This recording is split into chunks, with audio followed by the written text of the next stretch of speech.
មានដើរចេញទៅដោយគ្មានពាក្យទា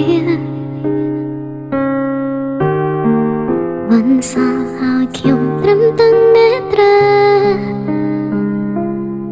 ខ្ញុំនៅចងចាំទៅខំជាហ៊ានភ្លេចប៉ុណ្ណារូបភាពអតីតនឹងអនុស្សាវរីយ៍នៅចិត្តដើមមើលដងនឹងខួរក្បាលហេតុអ្វីអ្នកអាចបំភ្លេចលឿនឡាបងខំបិទភ្នែកឲ្យគេងផងររៀបត្រូវតែភ្នែកនៅហូរប្រាប់ខ្លួនឯងមិនថ្មី